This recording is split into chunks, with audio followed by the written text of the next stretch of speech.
Claire Dawson was the kind of girl you passed on the street and didn't look twice at, but not because she wasn't worth seeing. She was just ordinary. Medium height, soft brown hair, usually twisted into a lazy bun, a tendency to wear jeans with ink stains from the bookstore where she worked, and a habit of tucking pencils behind her ear. Her life was small, safe, and mostly quiet, except for the train that rattled past her Brooklyn apartment every 30 minutes and the neighbor's dog that barked at ghosts. It was late autumn in 2007, and the chill in the air had settled like a film over everything. Claire worked at Page and Turn, an independent bookstore on 7th Avenue with dusty corners and mismatched lamps. The kind of place that smelled like old paper and cinnamon. She loved it. She didn't say that out loud often. Too many people were busy hating their jobs to trust someone who actually liked theirs. Every day she opened the store with a hot coffee and an internal monologue that was somewhere between existential crisis and running commentary. She was always tired. The money barely covered rent, and her mom's medical bills had drained whatever savings she had left. But she didn't complain. Not really. Complaining wouldn't make the cost of insulin go down or the heating work any better in their apartment. It wouldn't stop Leah, her best friend and roommate, from leaving post-it notes that read things like, "Eat real food today," or "You're more than this, you know." It happened on a Thursday. Thursdays were slow. Claire was restocking biographies in the back when she heard the bell above the door ring, then pause, then ring again, like someone had stepped in and out and in again. She called out, "Be right there," and wiped her hands on her jeans. He was standing by the new releases table, flipping open a hardcover like it was an afterthought. Tall, broad-shouldered, dressed in a navy wool coat that probably cost more than her monthly rent. His hair was dark, neat. His eyes glanced up when she approached, and she nearly forgot the title of the book she was carrying. "Can I help you find something?" she asked, suddenly aware of the pencil still behind her ear. "I'm looking for something that won't depress me halfway through," he said. His voice was smooth but amused, like someone who wasn't used to needing help but like pretending for a minute. Claire gestured toward a small end cap with some of her favorites. "Try these, they're hopeful but not cheesy." He picked up one. "You read a lot?" "More than is healthy." He smiled faintly, opened the book, and read a line. Something in his face softened. Then he pulled a card from his wallet and used it as a bookmark. She noticed it. Simple, matte black, with white text. He didn't offer it to her, just tucked it into the pages and handed her the book. "Thank you," he said, and that was it. He bought the book, didn't ask for a bag, and left. Claire found the card later that night while shelving returns.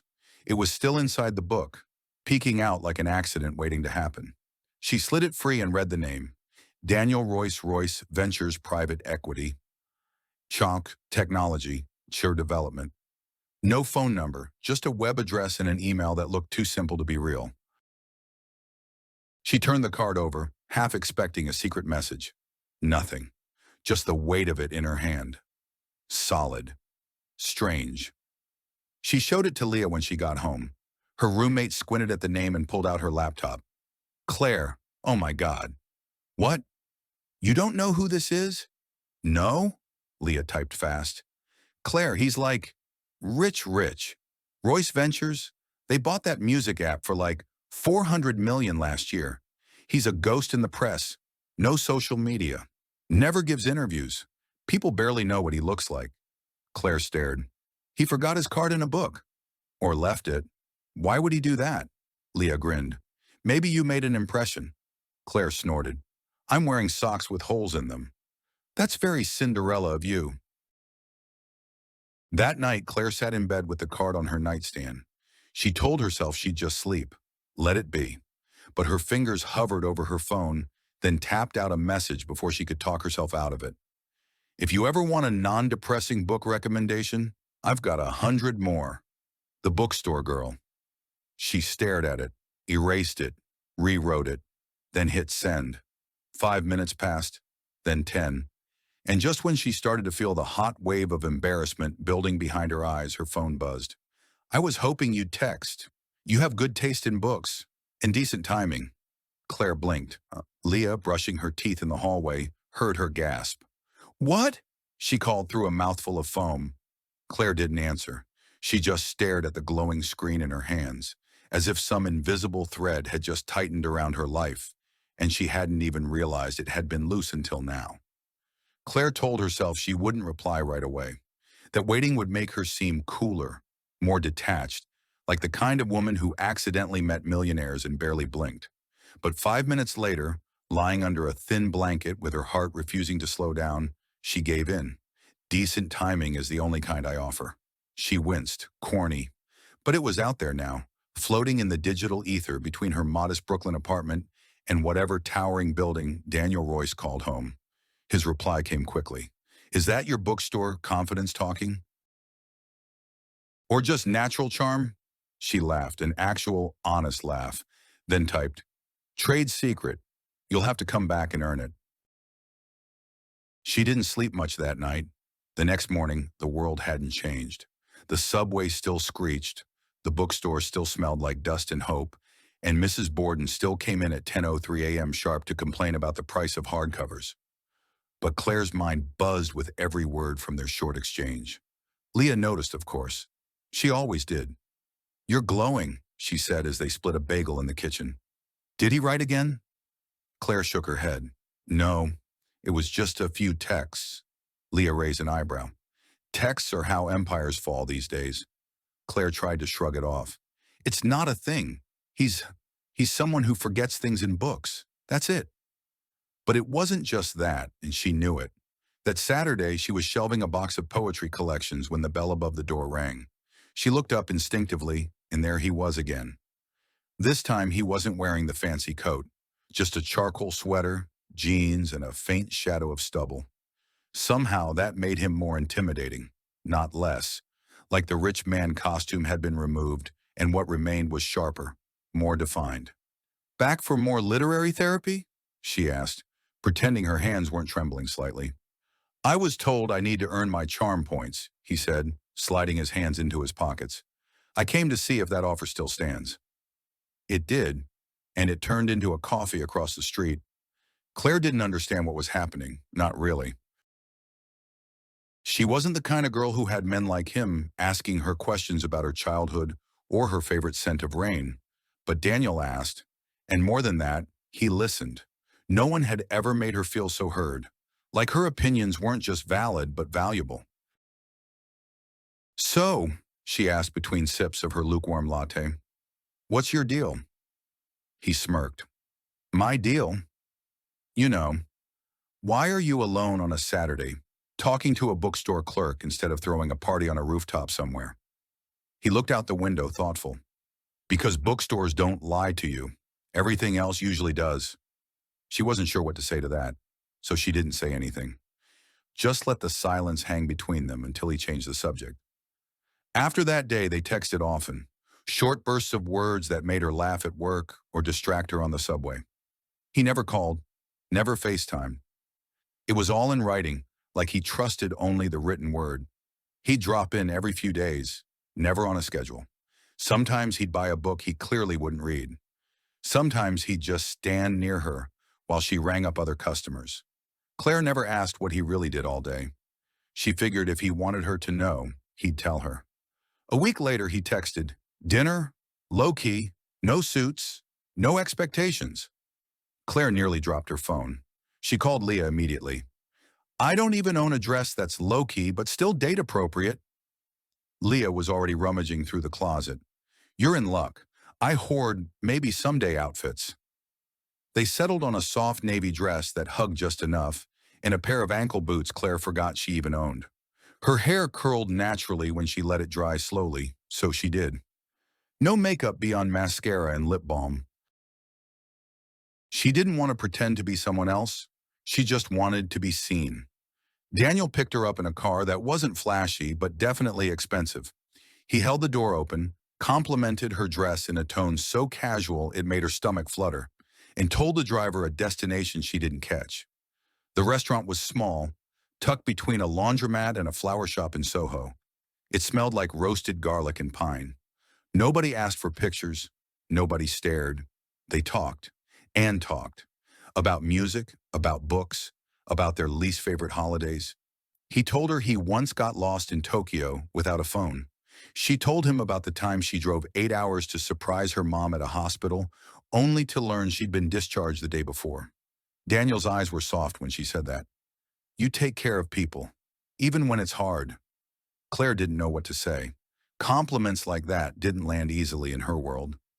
As the night ended, they stood outside under a flickering street lamp. The car idled nearby. Well, he said, thank you for not judging me for being boring. You're the least boring person I've met all year. Is that a good thing or a warning? She laughed. I guess I'll find out. There was a moment, not quite the kind where people kiss in movies, but close. His hand brushed hers. Her breath caught, but he didn't close the distance. Instead, he stepped back. Good night, Claire.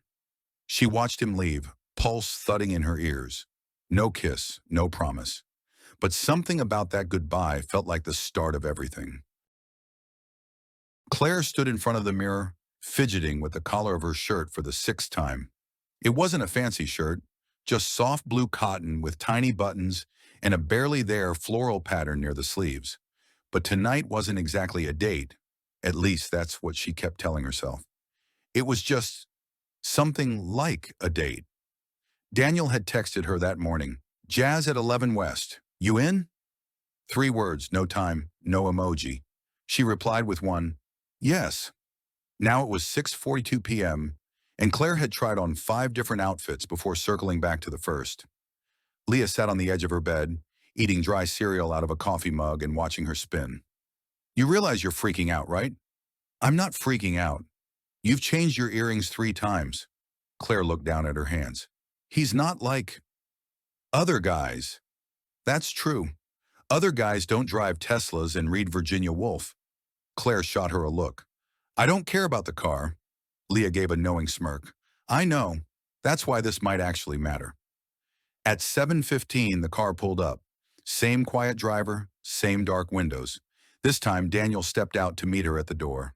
No coat, just a fitted black sweater and jeans. His hair was a little messy, like he hadn't tried too hard. Or maybe he had. You look like spring, he said, eyes scanning her face and then down to her boots. And a little bit like war, she blinked. Is that good? He smiled. It's perfect. The jazz club was nestled in an alley just south of Greenwich Village, half hidden by vines and a flickering neon sign. Inside, it smelled like whiskey and wood polish. The lights were low. The band on stage looked like they'd stepped out of another decade. Slick suits, sunglasses, and a trumpet that wept like it had a soul. They sat in a booth in the corner, shadows wrapping around them. A candle flickered between them, throwing little dances of light across Daniel's face. He didn't say much at first, just watched the music, tapping his thumb against the table in time with the drums. Claire sipped her wine and tried to pretend she wasn't staring. Finally, he leaned closer. I used to come here before things got fast. She tilted her head. Fast how? Meetings, deadlines, the version of my life that looks great on paper. And off paper? He looked at her. Really looked. Lonely. Claire swallowed. She wasn't expecting that. Why me? She asked before she could stop herself. Daniel blinked. What do you mean? She gestured vaguely. You could be anywhere, with anyone. Why bookstore girls with rent problems and chipped nail polish? He leaned back, quiet for a moment. The band shifted to a slow blues piece. His eyes didn't leave hers. Because you asked me what I read, not what I do. Claire smiled just a little. So, it's a gratitude date. No, it's a curiosity date. The wine was making her bolder than usual. You know what I'm curious about? Tell me. Why you didn't kiss me last time? Daniel tilted his head. A slow grin spread across his face. You noticed? Of course I noticed. He leaned in. You were too important to kiss. Claire blinked. That's backwards. No, he said, brushing his fingers against hers on the table. That's restraint. There was something electric about that moment, something that made her feel warm and small and powerful all at once. But it wasn't about the kiss anymore. It was the knowing that it could happen and that he was choosing not to rush. They stayed for 2 full sets. Talked between songs about music, about the way certain notes make you feel like you've lived 100 lives. Claire told him about her mother's illness, how every week she sent money back to upstate New York to help with medications. Daniel didn't say anything for a long time after that, just reached across the table and lightly squeezed her hand. After the show, they walked outside into a drizzle of rain. Not the dramatic movie kind, just a soft mist that made the city shimmer under the streetlights. "I'll drive you home," he said, but she shook her head. "Let's walk." He didn't argue. They strolled through wet sidewalks and quiet intersections. Claire talked about childhood summers, reading books in the back of a grocery store because the library closed too early. Daniel told her about his father, how he'd never quite lived up to him, and how part of him didn't want to try. When they reached her building, they stopped under the awning. "Well," she said, hugging herself against the chill. Daniel didn't move to touch her, didn't ask to come up. He just looked at her like he was memorizing the way her eyes reflected the street lamp. "Tonight was good," he said softly. "It was." He stepped forward. For a moment she thought, this is it. But he didn't kiss her, just gently brushed her hair behind her ear. "You're the kind of story I want to read slow," he murmured. Then he turned, walked back to the car, and was gone. Claire stood there long after the taillights disappeared, rain dotting her lashes, breath catching in the cool air. And for the first time in a long time, she felt seen, not as a fantasy, not as a placeholder, but as a person worth reading to the very last page. Claire didn't even notice how quickly things were changing, at least not at first. It started with little things. A new leather bag appeared on her birthday, sleek and minimalist, no logo. She wasn't sure it was expensive until Leah flipped it over, raised her eyebrows and whispered, "Claire, this is over $1,000. Then came the dinner parties. Not the kind with pizza boxes and uneven candles, but polished affairs with charcuterie boards and champagne flutes that felt too delicate to touch. Daniel invited her to one on a Tuesday, casually, like someone suggesting coffee. "You don't have to come," he said, "but I'd like you there." Claire said yes, of course, then spent 2 hours standing in front of her closet wondering what business casual but secretly glamorous meant. Leah loaned her a black jumpsuit and a pair of heels that made her walk like a baby deer. "You look dangerous," she declared, helping her with mascara. "I feel like a decoy in a spy movie." "That's the right vibe." The party was in a penthouse downtown. Claire could see the river from the elevator. A woman in a floor-length gown offered her a glass of something bubbly before she even took off her coat. Daniel was already inside, mid-conversation with a man who looked like he was born in a tailored suit. When he saw her, his whole face changed. He excused himself and walked over, eyes scanning her like he'd never seen anything like her before. "You came," he said quietly. "You asked." He offered his arm. She took it. The room was full of laughter and money, not loud, messy laughter, refined, curated amusement. Claire shook hands with lawyers, investors, people who used words like liquidity and vertical scaling. She smiled when she didn't know what else to do, nodded politely, sipped her drink slower than she ever had in her life. At one point, someone asked her, "So, what do you do?" And for a moment, Claire didn't know how to answer. She could still feel the smell of books on her fingers, the echo of the cash register beep, the stubborn radiator in the back office.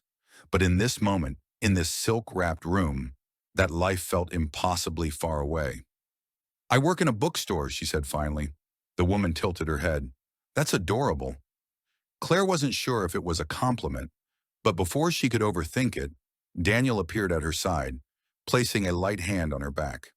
"She's also smarter than most of the people in this room." The woman blinked. Claire blinked. Then everyone smiled. Later, in the car on the way home, Claire leaned her head against the window and whispered, "You didn't have to say that." "I know," Daniel replied, "but I wanted to." There was silence for a while. Then he added, "You don't have to prove anything to anyone, Claire, especially not to me." That night he kissed her for the first time. It wasn't dramatic or sweeping, just a quiet press of lips to lips, his hand cupping her jaw, his breath warm against her skin. It felt like punctuation, a full stop at the end of an unspoken sentence. After that, the weeks blurred together. Claire stopped counting how often she saw him. He didn't follow patterns. He'd show up on a Wednesday evening with takeout and a smile. He'd fly to San Francisco for meetings and send her a photo of a bookstore with a note. "You'd hate this place. Too bright. No soul." He never tried to change her, but the world around her began to tilt. She was invited to more events. Once to a gallery opening where she stood in front of a $75,000 painting and realized it looked almost exactly like the paint splatter from her apartment's leaky ceiling. Still, Daniel always made space for her. Quiet moments, simple ones. She never stopped working at Page and Turn, but her schedule shifted. Her coworkers noticed. Mrs. Borden noticed. Leah noticed most of all. One evening, as Claire changed in yet another lone dress, Leah spoke up from the doorway. "You don't smile the same anymore." Claire froze. "What do you mean?" "You smile like you're not sure it's okay to, like you're waiting for permission." Claire sat on the bed, tugging at the hem of the dress. "I love him, Leah." "I know. But do you still love you in the middle of all this?" Claire didn't answer, because she wasn't sure. The next day, Daniel invited her to his home in Montauk. It wasn't even a house. It was more like a fortress of glass and wood perched on a cliff. She wandered through the rooms in disbelief. He watched her from the kitchen barefoot, holding 2 mugs of coffee. "You look like you're in a dream," he said. "I don't know if I'm supposed to be here." "You're exactly where you're supposed to be." They stood on the balcony that night, the ocean roaring below them, the sky stretched forever. "I want this to be real," Claire said. Daniel looked at her for a long time. "Then it is." He kissed her again, deeper this time, and she leaned into it, into him, into the fantasy that didn't feel so far-fetched anymore. 2 weeks later, he asked her to fly to California with him. "Just a few days," he said. "Some meetings, some wine, just us." She packed a suitcase, turned the bookstore keys over to her manager, and told Leah she'd be back soon. But a tiny voice in her head whispered something she wasn't ready to hear yet. She wasn't sure when home had started to feel like somewhere else. The vineyard stretched in every direction, like something from a dream too golden to be real. Hills rolled in soft curves beneath the afternoon sun, vines lined in precise rows, grapes swelling fat and purple in the heat. Claire stood at the edge of the tasting patio, her glass of Pinot Noir forgotten in her hand, and watched Daniel laugh with a winemaker over some French term she didn't catch. He looked different out here, sun on his skin, sleeves rolled, sunglasses pushed back into his thick dark hair. Relaxed, real. They'd been in Napa for 4 days. The trip was supposed to be short, meetings and a little air, he'd said. But the meetings melted into winery tours and long drives down coastal roads. Claire found herself waking in linen sheets with nothing to do except walk barefoot across stone tiles and listen to him tell stories about wild startup pitches and absurd boardroom dramas. She learned he liked black coffee, slept only 5 hours a night, and hated cilantro. He learned she used to pretend the aisles of the grocery store were cities when she was a kid, because they moved around too much to make friends. It was the first time she'd seen him without a schedule. They made love in the mornings, slow and quiet. They drank wine in the afternoons and read novels by the fire pit at night. Claire felt herself soften, her walls melting like butter in the sun. And then, on the 5th day, came the vineyard. She should have sensed it coming. He was nervous, though he pretended not to be. He kept checking his watch, fiddling with the bottle label, tugging at his sleeves. "Are you okay?" she asked. "Yeah, just thinking." The winemaker offered them a private tour. They wandered down between the vines, shoes crunching in the gravel, the smell of earth and fruit thick in the air. Claire asked a dozen questions, soaking it in. Daniel stayed quiet. Then, just as they reached a secluded clearing where an old stone bench sat beneath a trellis of ivy, he stopped walking. "Claire." She turned. He was holding something small in his palm. It took her a second to register what it was. A ring. She stared at it like it might disappear. A solitaire diamond, perfectly round, set in a delicate band that sparkled with understated confidence. Her breath caught. "I know this is fast," Daniel said, his voice steady but low. I know your world and mine don't always line up, but when I met you, something clicked. Something I didn't think I was capable of feeling again. You make the noise go quiet. You make it make sense. She blinked, speechless. I don't want a life that just looks good. I want this. I want you. He knelt. Marry me. The world tilted. Claire's heart thundered in her ears. The sun was warm on her neck, her shoes sinking into the gravel. It didn't feel real. None of it. Not the ring, not the vines, not the man with $1 billion name on one knee in front of her. Yes, she whispered. He slipped the ring onto her finger. It fit like it had been waiting for her. Later, the photos made headlines. Someone at the vineyard had recognized him. A grainy shot of Daniel on one knee appeared in tabloids under the headline, Royce engaged to mystery bookstore girlfriend. Claire's phone exploded. Her email, her texts, even her old college Facebook account flooded. Leah sent her a message. Are you serious? Claire didn't respond right away. She didn't know how to explain it. It was like walking into someone else's story. They flew back to New York, and things moved quickly. A publicist reached out. We need to shape the narrative, she said. We want people to fall in love with your love story. Daniel handled it all with calm detachment, as if this part didn't matter. He reassured her again and again. You don't have to perform, just be you. But being you started to feel increasingly difficult. Designers offered to dress her. Planners offered to stage her wedding before she'd even thought about flowers. Paparazzi camped outside the bookstore. Paige in turn issued a polite statement thanking her for her time, but gently suggesting her presence had become complicated. Claire didn't cry, not then. She sat on the fire escape that night, the city humming below, and stared at the ring on her finger. It sparkled in the streetlight. Perfect. Maybe too perfect. Daniel came out quietly behind her. Want some tea? She nodded. He disappeared inside. When he returned, he didn't speak right away. Just handed her a steaming mug and sat beside her. I miss the bookstore, she said finally. I know. And Leah's mad at me. She says I'm disappearing. She's scared of losing you. Me too, Claire whispered. Daniel reached for her hand. This isn't a cage, Claire. It's a door. She looked at him. Then why does it feel like I left myself on the other side? He didn't answer, just pulled her close. Later, she found herself in his study while he took a late call. The door was half open. She heard him say something, quiet, sharp. I told you to stop calling. No, it's not the time. I said I would handle it. Claire froze. He didn't know she was listening. She backed away before he hung up. He came out minutes later, smiling as if nothing had happened. But something in her gut twisted. That night she dreamed of the vineyard. Only this time, when Daniel opened the box, there was nothing inside. And when she looked down at her hand, the ring had vanished. Claire sat in a room with walls the color of pearl, surrounded by people who called her darling, and brought her fabric swatches she didn't understand. A wedding planner with a headset barked names into her Bluetooth as a florist floated peony arrangements past Claire's line of sight like gauzy, fragrant ghosts. She was supposed to be choosing a centerpiece. She chose silence instead. The engagement had ignited like wildfire. One viral headline, and suddenly the bookstore girl became a hashtag. Interviews were requested. Brands offered sponsorships. Strangers debated whether she was one of us or playing a role. Daniel remained calm. Ignore them, he said. They'll get bored. But they didn't, and she couldn't.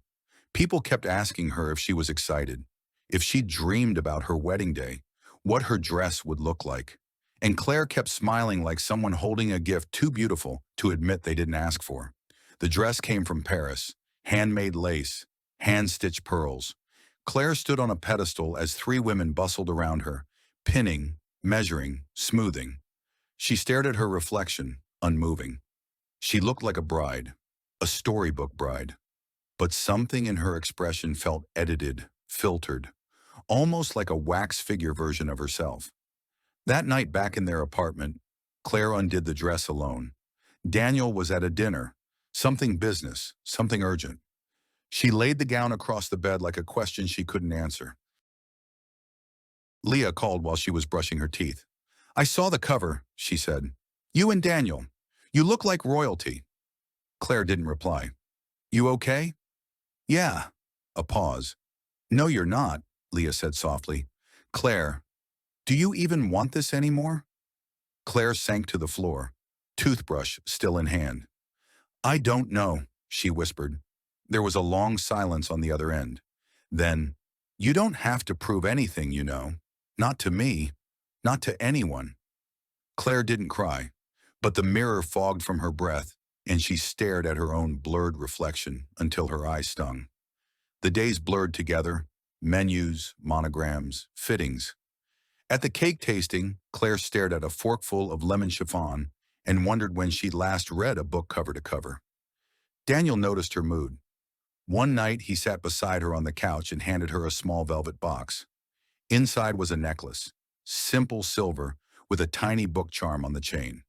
For you, he said, for the part of you that got me into this mess. Claire smiled. It was genuine, if brief, but even the gesture couldn't quiet the voice in the back of her mind, the one that kept asking, why did he really choose me? One evening, just weeks before the wedding, Claire went to a pre-ceremony dinner with Daniel's family. They were polite, distant, warm in the way of people trained to be charming. His mother offered compliments as soft as silk and just as slippery. His father barely made eye contact. Claire excused herself halfway through the meal and wandered onto the balcony. The city shimmered below, cold and endless. You look overwhelmed, she turned. Daniel's cousin stood beside her, wineglass in hand. Claire had met him once before, tall, skeptical, the kind of man who didn't smile unless he meant it. I'm fine, she said. He sipped his drink.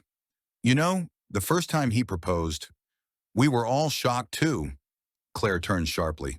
The first time, he blinked as if realizing too late what he'd said. You didn't know? Her pulse thudded. Know what? He waved it off. Sorry, not my place. Forget it. But she couldn't. The thought burrowed deep and refused to loosen. Later that night, she asked Daniel, careful and light. You've been engaged before? He hesitated, only for a second. Yes, years ago. I didn't think it mattered. Claire felt the air change. What happened? She left. He said it like a fact, clean and polished. But there was something brittle beneath it. Claire opened her mouth to ask more, but he cut her off with a kiss. Let's not dig up ghosts, he whispered. But the ghost was already awake.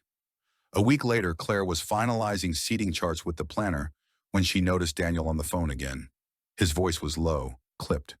No, not now. I told you, stop calling. This isn't your moment. Claire froze. It was the same tone she'd heard once before, the same weight behind the words. He noticed her watching and hung up quickly. Work, he said. Sorry. She nodded, but something inside her shifted. 2 nights before the wedding, Claire couldn't sleep. She went into the living room, curled up in an old sweater, and scrolled through photos on her phone. Then she Googled him. Again. She'd done it before, but this time she went deeper. Archive forums. Old articles, links buried behind paywalls. That's when she found the blog post. It was dated 4 years ago, from a user under a pseudonym. The tone was fractured, emotional. It spoke of emotional manipulation, of gaslighting, of being erased by someone powerful enough to rewrite the story. Claire's throat tightened. The comments were closed. No name was mentioned, but the description, the details, it matched. Too well. She tried to sleep. Couldn't. In the dark, she stared at the ring on her finger. It was beautiful, heavy, cold. And for the first time since he'd slipped it on, Claire wondered, whose ring was this? Before it was mine. The morning of the wedding arrived like a carefully staged play. Every minute scheduled, every movement orchestrated. The suite where Claire got ready smelled of roses and soft vanilla, and classical music drifted through the speakers like fog. Makeup artists whispered to each other. Stylists adjusted her veil with the precision of surgeons. Someone handed her champagne she didn't drink. Outside, guests arrived in sleek black cars. Cameras flashed, drones buzzed in the air. The ceremony would be held on a rooftop in Manhattan, high above the chaos, as if love could float above the real world. Claire stared at herself in the mirror. The dress fit perfectly. The lace hugged her arms. The train spread like a sigh behind her. Her hair was woven into soft curls pinned with mother-of-pearl combs. The necklace Daniel gave her rested above her collarbone like a promise. She looked radiant, ethereal. She didn't recognize herself. "You ready?" Leah asked quietly, appearing behind her. Claire turned. Leah looked at her for a long time. "You're beautiful," she said, but her voice cracked slightly. "Thank you." They stood in silence for a moment, the noise of preparations muffled behind thick doors. "You don't have to do this," Leah said. Claire blinked. "It's my wedding day." "Exactly." Claire forced a smile. "I'm fine." But her hands were trembling. The ceremony began at sunset. Warm golden light spilled across the rooftop, and the city became a sea of fire and glass. Guests rose as Claire appeared, the soft murmur of awe rippling through the crowd. She walked slowly down the aisle, bouquet steady, breath shallow. Daniel waited at the altar in a midnight tuxedo, the wind brushing his hair, his expression unreadable. She met his eyes. He smiled. Her heart beat louder than the music. The officiant spoke of love, of commitment, of choosing each other even when the world made it difficult. Claire barely heard the words. They sounded like lines from someone else's story. Then came the vows. Daniel's voice was steady. "I've built things," he said, "but never anything like what I found with you. You've reminded me what it means to be whole." The crowd sighed. Claire's turn came. She had memorized hers, spent hours refining every sentence, making sure they sounded like they belonged to her. Now they hovered just out of reach. She began, then stopped. Someone shifted in the back row. She looked past the crowd to the edge of the seating. A woman stood there, red dress, tall, still, watching. Claire's chest tightened. The air thinned. The woman's face was pale, but her eyes burned. She wasn't crying. She wasn't smiling. She was just present, unblinking. Claire tried to continue. "Daniel, you—" Her voice faltered. The woman in red tilted her head, almost imperceptibly, like a question. Then she was gone, vanished into the noise of the city. Claire blinked rapidly. The officiant leaned in gently. "Would you like a moment?" "No," Claire whispered. "I'm okay." She recited the words. They exchanged rings. Applause rose like thunder as the officiant declared them husband and wife. Daniel kissed her, and the world spun. But Claire didn't feel fireworks. She felt the hollow silence of a missing note in a song she used to know. The reception was held in a ballroom below. Crystal chandeliers, candlelight, a band playing Sinatra. Everything shimmered. Claire danced, smiled, toasted. She said all the right things. She posed for pictures, accepted congratulations, held Daniel's hand as if she believed it all. But something had shifted. Near the end of the night, as she stepped away for air, a waiter pressed an envelope into her hand. "Someone asked me to give you this," he said. "Said it was personal." She stared at it, unmarked, cream-colored. The flap was sealed with wax. She opened it slowly. Inside was a single sentence. "You married a ghost." Claire's breath caught. She looked up, searched the room, scanned the exits. No sign of the woman in red, no sign of anyone who didn't belong. She tucked the note into her clutch and walked straight to the hallway where Daniel stood talking to one of the planners. He turned. "Everything okay?" She held up the note. "Who gave this to me?" He took it, read it, and for the briefest moment, less than a second, his expression changed. Something flickered across his face. Then it was gone. "A prank," he said. "Ignore it." "That's not an answer." He folded the paper and slipped it into his jacket. "People do strange things at weddings." "She was at the ceremony," Claire said. "A woman in red. Do you know her?" Daniel hesitated. "I didn't see her." She didn't believe him. Later in the hotel suite, after the guests had gone and the dress was unzipped and folded carefully on a chaise, Claire watched Daniel from across the room. He was on the balcony, shirt unbuttoned, drink in hand. The city glowed behind him. She sat on the edge of the bed, heart racing. "Who did you marry before me?" she asked quietly. He turned. "We've been over this." "No," she said. "We haven't." He exhaled. "She left. That's all you need to know." "I think I need to know more." He stepped inside, set the glass down. "Claire, don't ruin tonight." "I'm not the one hiding things." His voice sharpened. "We're married now. That's what matters." "No," Claire said, standing. "Truth matters. Who you are matters." A silence stretched between them. Then he smiled. It wasn't cruel, but it wasn't kind either. "You wanted the fairy tale," he said, "and now you want the footnotes." She looked down at the ring on her finger. It gleamed, heavy, suddenly unbearable. That night they slept in the same bed, but neither of them truly rested, because something sacred had cracked. And somewhere in the city, a woman in red walked alone beneath the lights, carrying a story no one wanted to hear. Claire didn't tell Daniel she was leaving. She said she needed space to breathe, that she was taking a few days at a spa Leah had recommended upstate. The lie passed easily. Daniel didn't question it, or maybe he didn't want to. "I'll miss you," he said, kissing her forehead like everything was still fine, like she hadn't stared at him for days with a growing knot of dread in her chest. She packed light, left the gown, the jewelry, the sleek designer luggage, just jeans, boots, a worn green coat she hadn't worn since before him. A small duffel bag that still smelled faintly of the bookstore. Leah met her at the corner cafe near the bridge. No questions, just coffee and a quiet drive north. "You're sure you want to do this?" she asked once they hit the highway. "I have to," Claire replied. "I need to know who I married." The woman's name was Samantha. Claire found her through a trail of digital breadcrumbs, old domain records, a private support form, a half-erased LinkedIn profile buried behind layers of pseudonyms and deactivated emails. It took time, luck, and finally a message through a secure burner account that said only, "I believe we were both engaged to the same man. I just married him.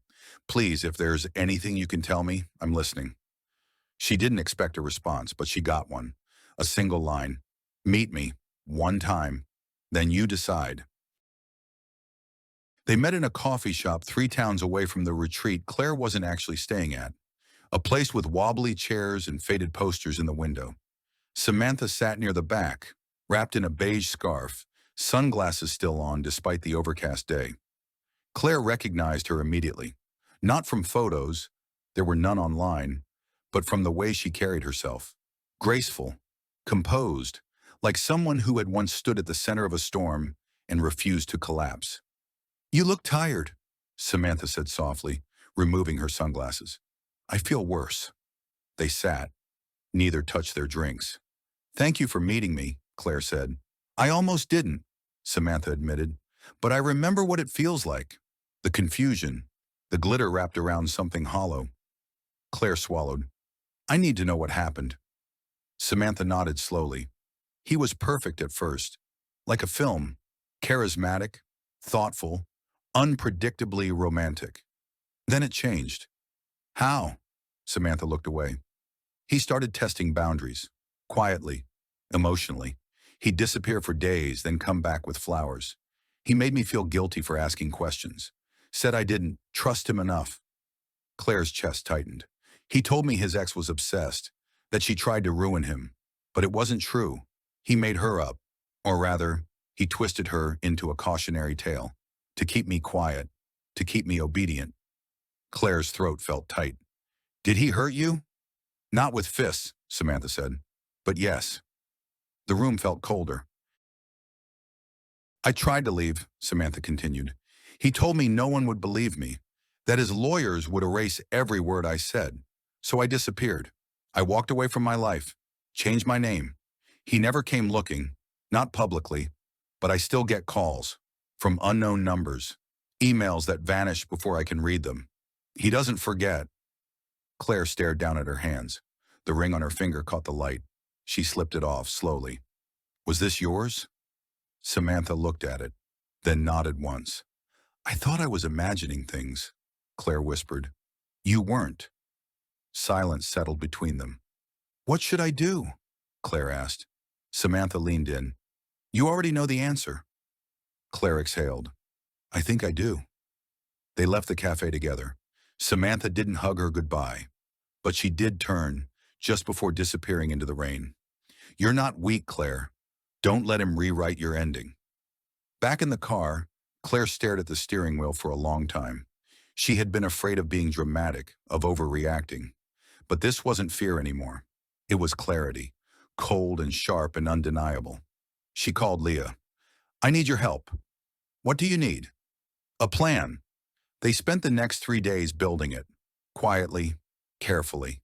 Claire went back home, acted normal, kissed Daniel hello, told him the spa was peaceful but kind of overrated. He didn't notice anything, or maybe he didn't want to. His phone buzzed during dinner. He ignored it. She did not. That night, while he showered, Claire retrieved the duplicate of his key fob. She checked the file folder in the locked drawer he thought she didn't know about. Emails, contracts, a burner phone, and one file with Samantha's name in the subject line. She copied everything. Then she recorded him. It wasn't hard. He talked too much when he was drinking, said things in fragments, things he wouldn't remember. "You didn't even exist until I gave you a name," he said once, laughing. "They only see what I let them." Another night. "You think love is real?" "No, Claire. Love is leverage." And the final piece. "If she talks, she talks. I've survived worse." Claire saved it all, sent it to a trusted journalist friend of Leah's, someone who didn't owe favors to billionaires. She booked a flight under a different name. The night before she left, she sat beside Daniel on the couch, letting him believe everything was as it should be. He kissed her head. "You still believe in us, right?" She smiled, eyes bright. "I believe in endings." He didn't understand. Not yet, but he would. And this time, the ghost would not be the one who disappeared. Claire left just before sunrise. She didn't leave a note. Not this time. Just a pair of worn boots by the door and the faint scent of her perfume lingering in the air like a vanishing act. By the time Daniel woke, she was gone. Her phone was off, her accounts deactivated. The press would call it mysterious, romantic even. But Claire didn't vanish. She moved, carefully, intentionally, away from the narrative he had tried to bind her in. She flew under a different name, to a place where no one knew her as the girl who married the billionaire. A coastal town with foggy mornings, small bookstores, and the kind of anonymity that felt like safety. Leah had arranged everything: a temporary apartment, a local contact, even a backup phone number Claire could use without being traced. The journalist, Marcus Wynn, called 3 days later. "I've reviewed everything," he said. "Emails, recordings, your testimony, Samantha's original blog post. You've got a story, a big one. But once this goes public, there's no going back. He'll fight you." Claire was sitting at a tiny desk with chipped white paint, her fingers curled around the mug of cheap coffee like it was a lifeline. "Let him try," she said quietly. They agreed on a release date, Friday 9 a.m. EST. Claire wanted time to prepare, to breathe, to own what she was about to do. The days leading up were a blur of tension and memory. She walked the quiet streets, browsed dusty thrift shops, listened to ocean waves crash against the cliffs, and imagined the sound of walls breaking. She spoke with Samantha twice more, each time growing less like strangers and more like survivors of the same quiet war. On Thursday, she met with a lawyer, a woman in her 50s who didn't blink when Claire laid everything out. "I've seen men like him," she said. "They build kingdoms out of silence." Claire nodded. "Then I'll speak." That night, Daniel called. He called 5 times. Somehow, he'd found the backup number. He always found a way. Claire didn't answer, but she let the final voicemail play, just to hear his voice. "Claire, I don't know what you're doing, but whatever it isn't you. We can talk. We can fix this. Please don't throw away everything we've built." She listened to the silence at the end of the message, the way his breath caught before he hung up. Then she deleted it. On Friday morning, the article dropped. "The truth behind Daniel Royce, inside the story the cameras never saw." The opening line was hers. "He told me I was the dream. But I became the cautionary tale he thought he could control. Marcus had done his job. The article was smart, sensitive, thoroughly sourced. It didn't just expose Daniel.